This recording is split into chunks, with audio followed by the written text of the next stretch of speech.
Good afternoon, everybody. Today we have a few topics in our agenda for this Mind Chat. Number one topics will be trains, railways. The second topic will be corporate accelerators. And so we will discuss today about how a corporate, a large corporate in the railway sectors as trying to introducing innovation by launching a corporate accelerator. But they decided not to do it alone, but to do it in partnership with another corporate from a different sector, actually with a telco. So that's this today's topic. So today we'll discuss about the unusual partnership between a railway company, Renfe, the Spanish state-owned railway companies, and the telco, Telefónica, specifically Wayra, for launching a TrenLab, corporate accelerators trying to innovating the world of mobility. Before introducing my guest today, let me launch a short video that explains what a TrenLab is aimed to.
Okay, so let me introduce you my two guests. Since there's a partnership, we decided to bring on board for our Mind Chat today both of the side of the table. And so we will have the side of the partner, that is Wayra Telefonica. And I'm really, really happy to have with us Inês. Inês, hi. Hello, how are you? Good morning, everyone. Inês Oliveira, just to briefly introduce Inês, she's working for Wayra, and specifically she's the person in Wayra that is has been appointed to drive this new partnership that has launched the TrenLab Accelerator. And our today's guest is from the Renfe side. We have Jorge Marcos. Hi, Jorge.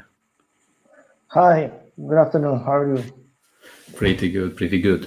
So Jorge is the head of innovation inside Renfe and is the person that is in charge of the TrenLab project. So first of all, just to introduce our conversation and trying to explain what you are trying to do over here. Actually, it's not something that you started probably more than 1.5 years ago. This joint venture, let's call it this way.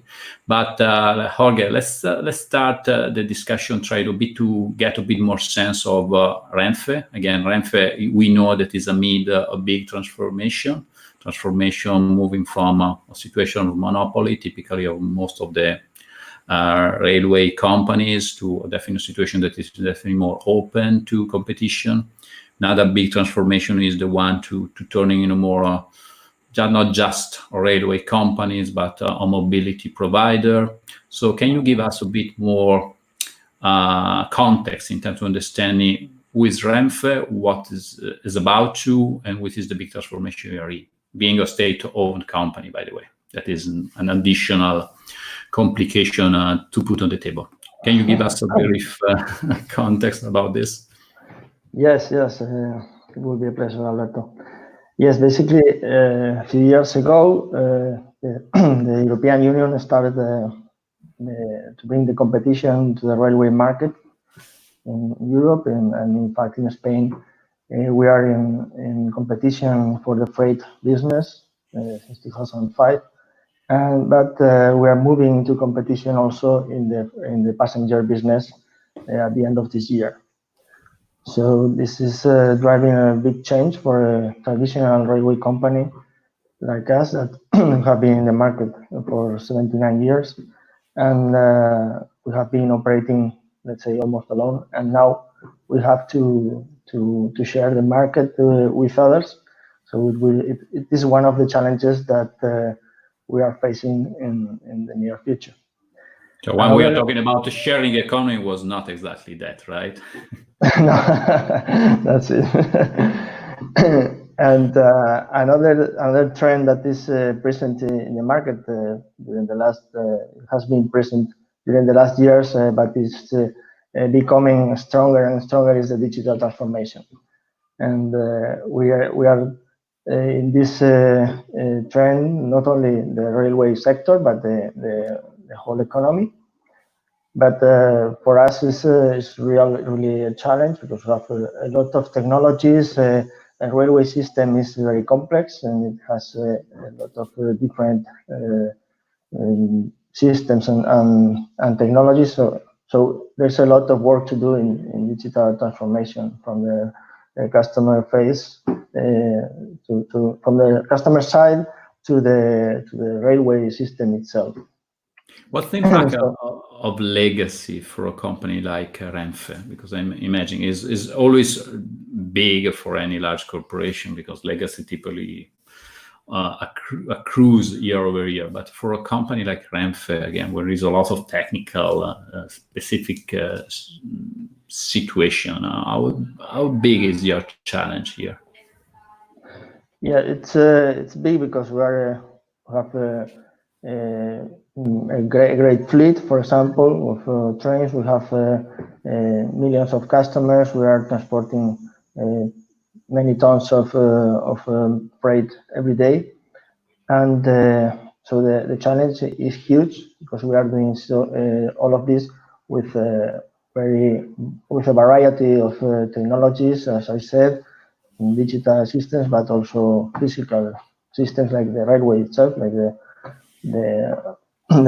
trains, and therefore this is like a big cake that we have to make small pieces and to eat, like the elephant, the elephant problem. So it's really complex, and then we need to implement a lot of different strategies to do this digital transformation, and one of them is to support it with the help of startups.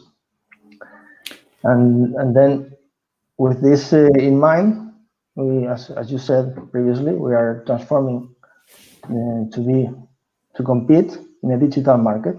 So both so transforming trends in the market, we are going to solve them, moving from a traditional railway operator into a global mobility operator.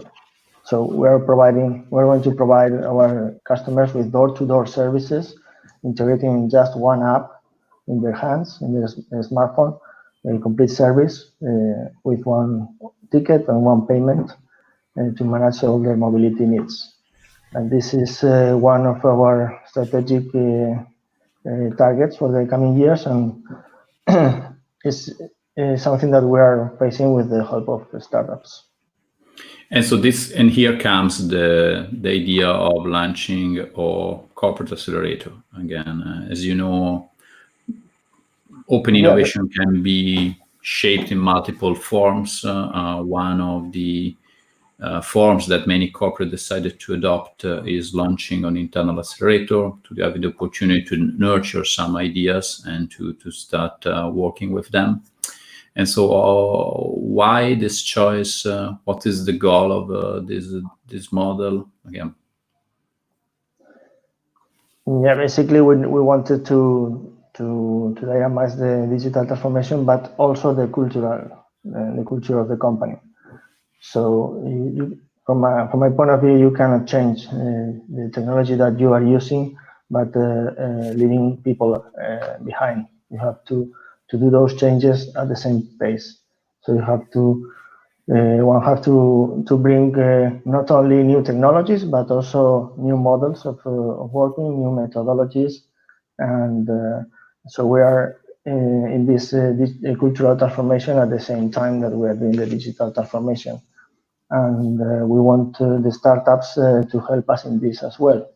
So with TrenLab, we want to build a real hub of open innovation in which both Renfe professionals and entrepreneurs share experiences, share activities, even the same working space, and then they, let's say, co-create the new Renfe for the coming year.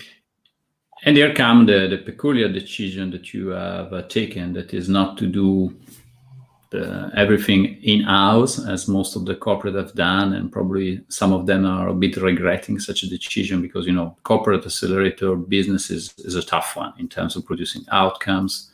There are always some issues in showing results, and also measuring the impact of what you have done, and showing that you are really producing value, because it's you said properly that the cultural transformation is another of the goals that you are pursuing, but it's something that is so difficult to measure, so different to show the results. And so most of the time, after the initial launch, most of the corporates that, again, we work with many of them, most of them have reconsidered the choice of launching a corporate accelerator, because in terms of actual outcomes, in terms of collaboration, are pretty minimal. Cultural transformation, yes, it's been helpful, but it's difficult to prove it at the end. It's been an investment that is difficult to maintain, and most of them are shutting down. For example, Qantas in Australia decided to do so. Some of them are downsizing, restructuring, evolving, whatever. So I think you are taking a wise decision to say, okay, let's not do it. Let's do it, but let's do it in a partnership with someone else that definitely have, probably, again, based on my experience, probably the longest experience in the field in launching an accelerator. That is Telefónica, that probably launched Wayra. Inês, you can probably help me to remind, but we're talking about a long period of time. Exactly. So I've been one of the first entering the accelerator corporate game. And so that has been the decision. What brought you, Jorge, to decide not to do it alone and to try to set up such an uncommon partnership? Yeah, when we decided to go for open innovation, we had to be honest, and we recognized that we didn't have at that time the skills and the know-how, and not even the resources to do this. And like, for example, something so basic as the co-working space, we didn't have it. So we saw that we had to look for a partner that had the resources and the know-how that we needed to launch the accelerator. Then, as a public, as a state-owned company, we launched a public tender, and in this process we selected Telefónica and Wayra, and since then we have been collaborating very, very well. We have set up a team that works as an authentic team. We work together for the sake of the startups that in the program, and in the end we have a partner, Telefónica, that has gone through some of the transformational processes that we are facing right now. We have done it before, like the digital transformation, cultural transformation, and the transition from a monopolistic market into competition. So I think we are very happy to be taking profit of the knowledge in these areas with the corporate accelerator working in that environment. And just to provide your timeline, I think TrenLab was launched in 2018, if I'm not wrong, right? Yes. Yeah, in October 2018. So currently we are 1.5 years after the launch of the initiative. So let's go on the Telefónica side of the table, the Wayra one. So Inês, probably might be good just for the people that is listening to us and don't know, just to provide a short introduction of what Wayra is, because again, I know since a while, but probably most of the people don't know it probably in depth. Cool, thank you for that. So yeah, Wayra is the open innovation hub, the most tech-driven and global all over the world. and it's the open innovation arm of Telefónica. So we have started in 2011, and we have started in basically the footprint of Telefónica, so in Europe and pretty much all Latin America. And we started to be in this epicenter of trying to be the pioneers of this ecosystem, to raise some awareness in terms of investment, VCs, startups, entrepreneurs. And so since then, I can tell you that we have invested in more than 500 startups all over the world. And our value proposition, so as we have started in 2011, our evolution was also interesting to study. And one of the key points is that we have changed. And with the entry of Miguel Arias, our global entrepreneurship director, the global head of Wayra, we've changed our value proposition. And so we've changed from a business accelerator to a micro corporate venture capital to be in this epicenter of this ecosystem. So pretty much our role is to be in the center of the stakeholders, trying to connect corporates, startups, investors, governments. So all of the key stakeholders to be and to create this ecosystem and to be right in the middle and try to connect the dots. And also, if I can add another unique differentiator of Wayra Telefonica is international footprint. That is something ranging, again, epicenter in Spain, but UK with pretty autonomous settings, and then Latin America when you have a presence of, I can remember, probably you're talking about 4, 5, 6 countries, right? Yes, and so that's another quite interesting factor to add it to the mix that you put together. We brought the concept of entrepreneurship to Latin America, for example. So when no one wanted to share those kind of knowledge at that time. And but what we have realized was the value proposition that we were giving to our startups was more valuable, the business development that we could create with the startups and Telefónica that could open a big range of opportunities for the startups. So for one side, either to work directly and having Telefónica as a client, so what we normally call like internal feed, or using the Telefónica channels, either B2B or B2C, to try to export and create value to our portfolio of products and services and sell to our customers. And so meanwhile, we have created several partnerships and commercial agreements with our startups. And we are very proud to say that out of 500 startups that we have invested in, more than 100 are working currently with Telefónica, which maybe we can think, oh, that's not too big, but honestly, it's a very hard work to have like a very interesting pilot, a proof of concept, and actually integration. That's what we are looking for. Again, 1 out of 5 is quite a ratio. Again, talking with corporate, again, the corporate world is by definition risk averse, because again, in the corporate world and the corporate mentality, and this is why your job is so tough. Failure is not an option. Again, things are used to work, and the problem if you are innovating, failure is the norm, and something that works is the exception. And so typically, when you get a 1 out of 3 ratio, 1 out of 5 is a lot of value that you're putting together. It means that you were able to bring something home. That is a lot, because this one that you bring home is something that can change your company for the better and can extend the life cycle, can give an extended bandwidth to your business, provide differentiation, diversification, etc., etc. So it is a lot, 1 out of 5. The problem is that from a corporate perspective, most of the time it's perceivable. We have 4 out of 5 that didn't work. So what's wrong? Actually, is okay. That is actually is not anything wrong. Actually, that is good. So that is I think one of the most complicated things to deal with when you're working on open innovation inside corporation. That from the corporate mentality, failure is something that is not exactly on the table every day, and that's so complicated and make your life sometimes so miserable because you have to fight uphill against people that say, "Oh, why? What's wrong here? Nothing. Actually, we're doing pretty good."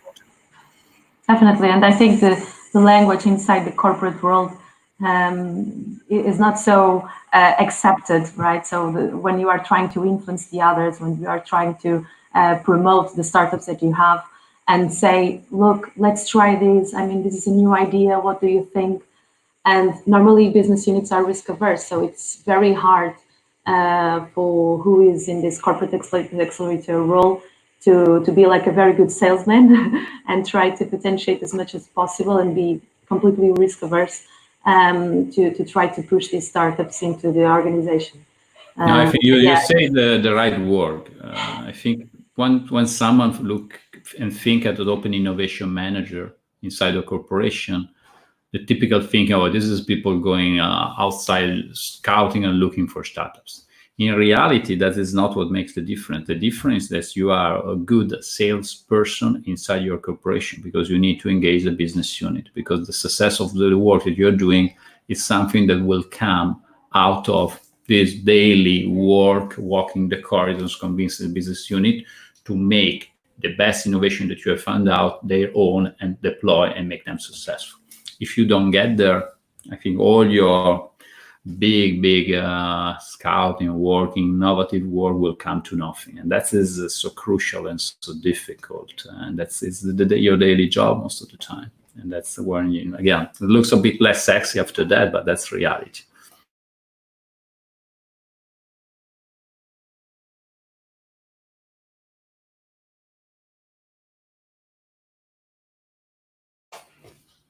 So you went on mute, Inês. So. Oh, sorry. Okay. No, I was saying. Sorry, I was saying that it is very hard, but it's part of our job, and that's why we love our job, to connect the dots between the startups and the corporate world. So that's why we are here. So follow-up question is why to embark into this new joint venture with Renfe into the mobility? What's Telefónica and railways and trains and mobility? What's in for you? So for Wayra Spain, it was our first big partner, and for us it was very important to select an important partner to start this journey together. So we are very, let's say, exclusive in these terms. So that's why when we saw this public tender, like a very good opportunity to bring to the table this Wayra as a service model, which is pretty much helping another corporate to set up their own corporate accelerator and try to share in this co-open innovation methodology that we are in, the knowledge that we had, the expertise that we had, the investors and mentors that are in our network. And so mobility for us was also very interesting. Telefónica, as being part of a technological company, it's very transversal in terms of in the type of industries that we can attack. And so mobility for us, it was an interesting industry to position ourselves and try to get to know and learn from our partner Renfe. And we had some experience in the past with Wayra UK, for example, with the partnerships that the Wayra UK team has in the Intelligent Mobility program with Hyundai, Ferrovial, Digital Catapult, and National Railways, yes. Yeah, and so, but we wanted to have like a closer relationship with Renfe and help to bring this mobility hub and being like a leader in terms of a mobility accelerator. So that's why we didn't doubt when we saw this public tender, as our role is to connect the dots, connect corporate startups, investors, governments. And so we said, okay, this is it. We should definitely start this marriage with Renfe, and that's why we are here. So this journey, I would say, because that is what we're talking about. Perfect. So let's go again. 1.5 years of history. What have been some? Can you, maybe Jorge, can you provide us with some numbers in terms of how many batches has been run together? What are the most the geography of the startups involved? Is just Spain or is it international? So you give us some numbers. This might be helpful also to get the sense of the work that you put together. Yeah, during this 1.5 years, we have accelerated 12 startups in 3 batches.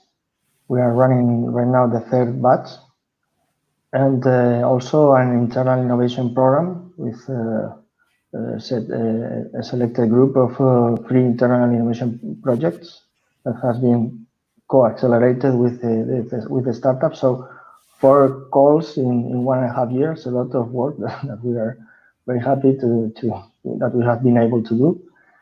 And in this process, we have been receiving applications in these 3 calls for startups from all over the world, mainly from Spain. We are an international company with operations in Saudi Arabia, in the States, and opening new markets, and also present with consulting services in Latin America mainly. But our main business is in Spain. Yeah. And so where we are better known is in Spain, and we have naturally received always the major number of applications and participants from Spain. So it's around 70% in every call of the applications come from Spain. But we have almost 20% that the startups that are coming from Europe, from other countries in Europe, and also 10% from other countries, from America, Asia, and Africa mainly. Good, interesting. And what are your poster children again? What are some startups that you think something good is happening? Again, I think one that pops to my mind is Iomob. Can you tell a bit about why Iomob is important for Renfe? Yes, I said one of the major projects in our strategic plan is to become a global mobility operator. And that means to build a platform, a technology platform that can integrate not only our services, but services from third parties, from other mobility operators, from other different modes of transportation, like scooters, car sharing, bus, metro, whatever you can think, taxi. So with Iomob is a startup that has such a platform, and so they are helping us in our pilot for Renfe as a Service project, which is the name of this pilot, where we are starting to make movements in the mobility as a service arena to become this global mobility operator that we want to be in the coming years.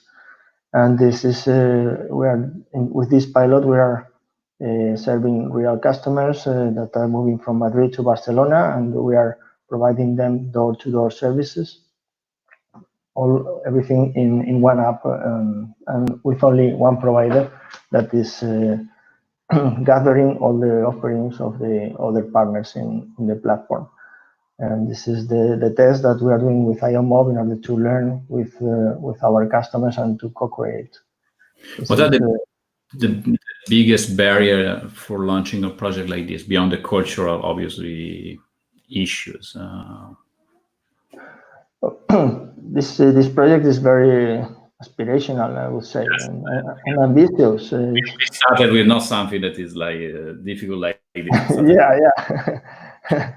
I think we have big challenges, because those small challenges at the end are easy to overcome and not particularly fascinating. But the largest one obviously are difficult. But again, what are the top 3 things that you think could prevent you to succeed in something like that? What are the biggest obstacles? What are the main competitors in something like this? Because there are also some startups that are trying to rebuild the value chain from different perspectives. What's your take here? Yeah, it sounds something that is very commonly said, but always startups and corporates, we have different speeds. And it's something that everybody can think that is normal, and we assume that, but it's real, and we are facing that. So we always say, or I always say that we say that we accelerate startups, but the reality is that we want startups to accelerate us. And this is something that I think we are achieving with TrenLab. But it's difficult. It's difference of speeds. And in particular for this project, as you mentioned, competition from other startups. Yeah, but there are very big startups working in this arena that they are transforming, and they are the drivers of this digital transformation in the mobility market. You can think about big names from California, for example, and or from Spain. We have a Spanish unicorn that is in this arena as well. But we see this not as competition, but as co-opetition. You know, we are in the same market. We want to cooperate and compete at the same time, and do our offers for our customers, and we try to win the battle in the customer mind. That's the way we work, and we are open to cooperate. And in fact, we have the mobility as a service, or a platform for mobility as a service, by nature has to be cooperative, because there are different actors from the mobility market that are working in and are integrated in only one app. And this is maybe the challenge, because with, for example, the startups like Iomob, the technology is there, and it's just not so simple, obviously, but it's a matter of using it. But when launching mobility as a service, the challenge is more to gather the willingness of the different actors to cooperate. But our experience is that it is happening. It's happening.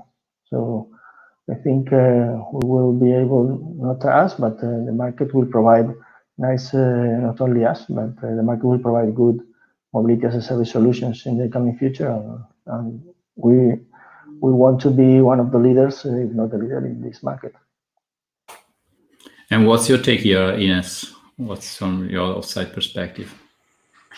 I think, I mean, I've gaining a lot of respect with Renfe, honestly, because it's very interesting to work with these two corporates, with Telefónica and with Renfe, to give you like a big perspective how startups work with the corporate world, right? So Renfe has like a plus complication and I would say a challenge, which is being a state-owned company, in which being a state-owned company means that they are not allowed 100% to contract which startup they want or which provider they want. They need to go into a process of a public tender. Of course, we have like big corporates, like for example, Telefónica, that also needs to go through an RFP or other kind of purchasing, procurement stuff and process, which is quite the same. But being a state-owned company means that transparency is always a very important key, and you need to report every single step that you do. So this is very honestly, I'm gaining a lot of respect with Renfe, especially because of this, because they are disrupting what is being a public company in Spain, trying to be closer to the startups and try to find collaborations and try to find these collaborations between the startups and the corporates. And in the specific case for TrenLab, we are trying to solve the problem of the business development between the startups and Renfe. Well, first of all, when we select the startups, we have, of course, in the board of selection, the employees of Renfe to have their opinion about the startups that are getting in the TrenLab Accelerator program. And second, we assign a mentor of Renfe to work directly with the startup and try to establish like an informal business relationship and see if there is a possibility in the future to have like a concrete collaboration. So I guess with these two initiatives, we have been able to create this partnership and this magic between the startups and Renfe. But of course, it's super hard, and we need to learn with other companies as well to try to overcome these problems and try to be the best as we can. Yeah, again, that's the nature of the beast, not Renfe, but all large corporations that by definition are complicated animals that move slow, and then they have to follow a lot of processes, procedures that in reality might sometimes might sound a bit exhausting from the startup perspective. I mean, usually to say the startup typically count time in days, while large corporation count time in quarters. And so, there is a different speed and a different pace, and sometimes it's difficult to adjust also because probably in 2 quarters, one startup might not be around and then while the corporate is still there. And or maybe the startup is still there, and inside the corporate has been a bigger organization, and all the projects that started has been a certain way changed priority again.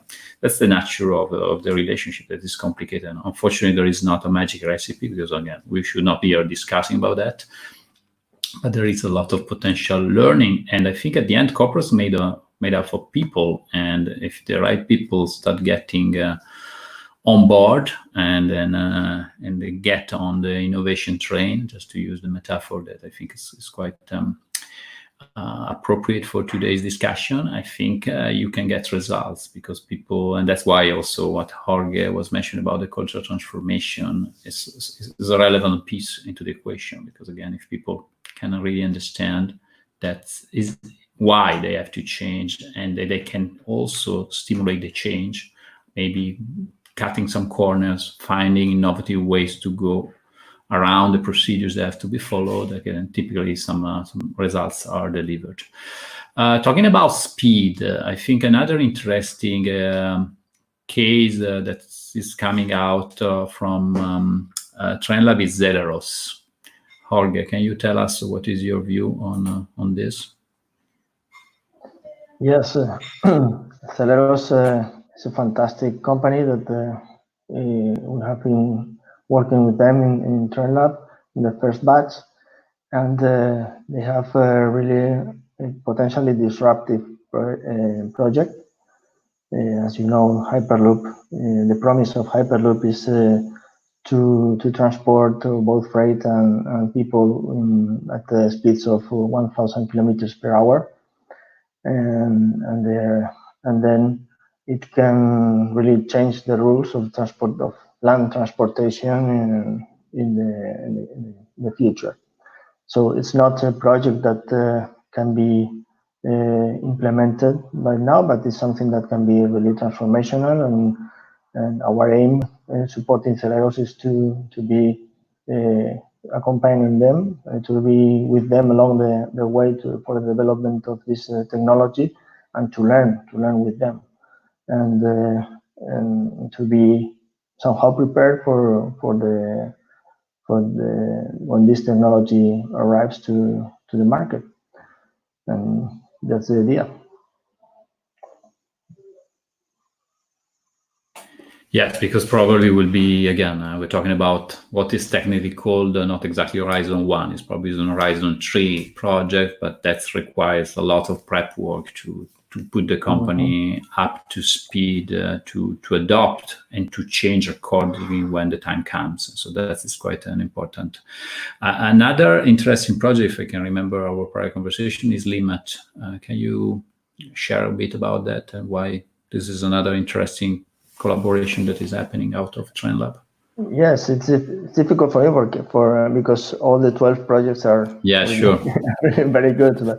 But talking about Limmat, they are experts in predictive maintenance, and for the railway, it's really important to have the rolling stock working as much as the time that we can, because if we have the trains stopped, then we are, let's say, losing money basically. So for us, it's very important to be able to anticipate any problem, any technical problem in the trains, and with the technology from Limmat, we can achieve that. We can be able to detect problems that will happen in the near future, and then be able to avoid them by taking the train out of the circulation and to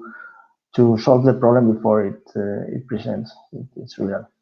And then we can maximize the time that the trains are working and avoid those losses. Perfect. Talking about some of the issues that you are encountering again, you are facing in this 1.5 years of working with startup inside Renfe, which are the one that you are still having hard times to go around, and on the other hand, what is the positive outcomes of this initial work that you have done? Yeah, in terms of the problems, you mentioned before that it's very important to be a salesperson inside the company. So I can assure that that's true. I would say that the major part of our job is to work inside Renfe with our colleagues, introducing the startups, being like a business developer of the startup for our company, and with only one thing in mind, is to create opportunities for both sides, mainly, to be honest, for Renfe, because it's the company that I work for, obviously, but to help our startups to build this collaboration with Renfe and to create know-how together. And it's really difficult because it's something that requires a lot of effort, a lot of time, but it's giving the opportunity also to I would say to know better my own company, our own company, for the team from Renfe that is working in TrenLab, and to be let's see at the latest needs. We can in this way detect all the needs that we have in terms of technology and business challenges, and on the other hand, we can provide those solutions to our colleagues and provide value to them. So it's, let's say, the good outcome from this, that we are learning also and acting like we are gathering also our colleagues and the different views of the company and putting together the different needs for a common goal, let's say, inside a company that is very complex with a lot of different departments and different targets, let's say. Yeah. Again, talking about the topic of being a business development agents inside the company, again, just to show you that it's not just you, but it's a typical problem everywhere. We have corporate venture capital arms like Shell Ventures and Robert Bosch Venture Capital that introduce dedicated people just to do that, meaning that they recognize that it was, despite they were doing a lot of scouting for their investing goals, for pursuing their investing goals, they see that in order to foster the partnership with the parent company, Robert Bosch on one hand, Shell on the other, they needed to appoint specific people inside the corporate venture capital unit to support the dialogue and the relationship with the business units, because if not, if you don't work closely daily, nothing magically happens. And so that is unfortunately is a common problem. And then the interesting part that are coming out now, also implementing solutions like the implementation manager for Shell or the Open Bosch unit inside Robert Bosch Venture Capital, that are explicitly showing that there is a stronger need to walk the corridors, because at the end you have to push, because people are busy going after their quarterly goals, their own issues, and all they need to be helped and supported. With someone is able to set up a use case, to show the value, to help the implementation, to follow up the POC and the pilot, to make it sure that everything works, also to make sure that startups are paid for the work that they work, and everything again. And so there is a lot of. I think that, from our side, we feel very, very comfortable, very happy, because we are experiencing very good. Let's say that our colleagues are very open to receive the proposals from the startups, and we have the support of our top management, which is also crucial in this. In any corporate, I think that these transformational initiatives need the support from the highest level of the company, and we have it. So it's all the top level buy-in, and then we run annually at the latest Scale Up Summit that we organize every year. We run annually a sort of survey with all the chief on innovation of the different corporates, identifying which is the most the largest challenges, the biggest challenges, the most important things. And again, the top one scoring is always top level buy-in. Again, their corporates are really pushing innovation through and are making it happen at the company that have a strong and real, not just a marketing statement, support from the top. Going back to Inês, I would like to understand a bit also the potential evolution of Wayra. So Wayra has been a corporate accelerator, initially designed for servicing the parent company, that is the Telefónica, but now there is also experimenting also a concept of accelerators as a service, Wayra as a service. Can you elaborate a bit more about that? Because it's another interesting trend that is happening. Yeah, sure. When we started in 2011, as I said in the beginning, the concept of entrepreneurship, especially in the markets that we were in Latin America, for example, were not so established. So we started this concept of accelerator, trying to do, the typical batches of running programs and trying to grow with the startups. At the time, the startups had like a very different level of maturity as well. So at the time, we were accepting like just ideas on paper. And now, as everything has like a growth, we also grew, and we understood the real value of being a corporate innovation arm for Telefónica. And so what we have understood, and of course the market changed a lot, there are several stakeholders in the different markets that we are in that are giving this kind of support in terms of investment, in terms of corporate acceleration, in terms of business development, that we also needed to adapt our value proposition to the entrepreneurs. So we ended up in this new model, which is pretty much being in this epicenter of the ecosystem. And as normally Miguel says, I really like what he says. He says that we are not going to be the sexiest guys in the club, because if you are looking for us just for a financial point of view, it's true that we can invest bigger tickets. So we have raised our tickets of investment up to 250,000 euros for each startup that we invest. We normally invest with other VCs and business angels.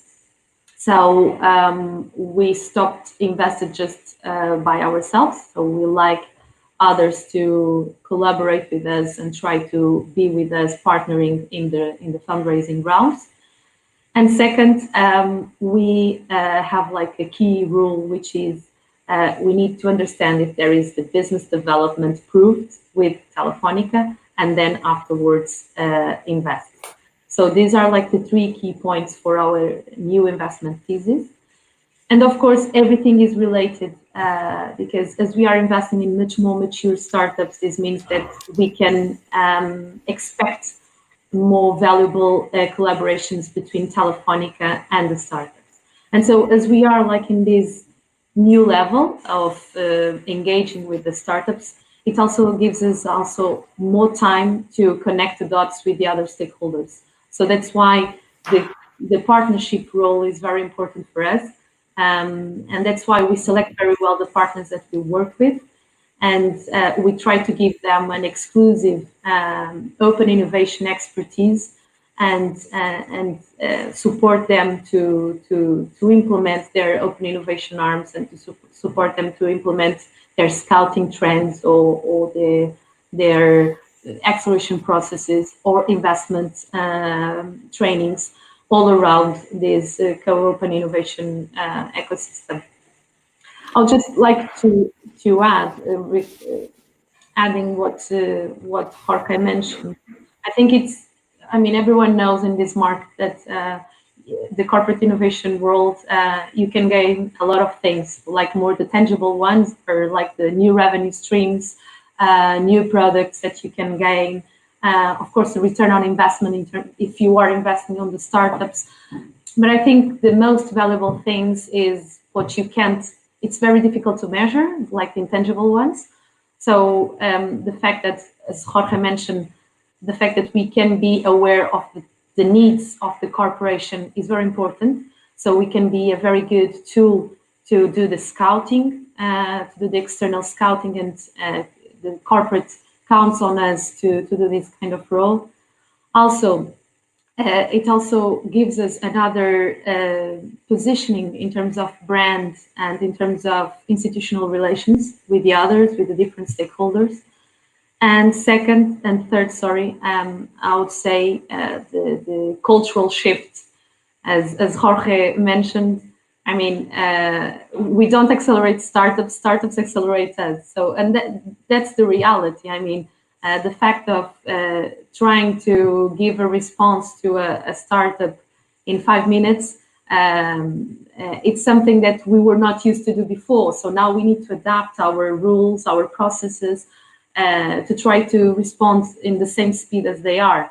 For example, in Telefónica, we were able, for example, to change our procurement process just for a specific sector, which were the startups. And we are trying every day, to adapt our internal processes to have a more quicker and a more agile relationship with the startups. And I think it's very important, as all of you said and mentioned, to have this top management support. Otherwise, it's kind of impossible to make this happen. Yeah. Okay. Let's close our conversation again. Since this morning I opened Sifted, and the title of the newsletter of today was "This is why corporate accelerator fail." So just to prepare our conversation again, not intended. And I was reading the article. They pointed out some structural strategic issues that are typically preventing corporate accelerator to be successful. And they say unscalable product market fit, lack of understanding of the commercialization journey, maturity of startups, and lack of funding. Since we have just 2 minutes left, I will ask each of you among these 4 what you think are the most relevant based on your experience. Jorge?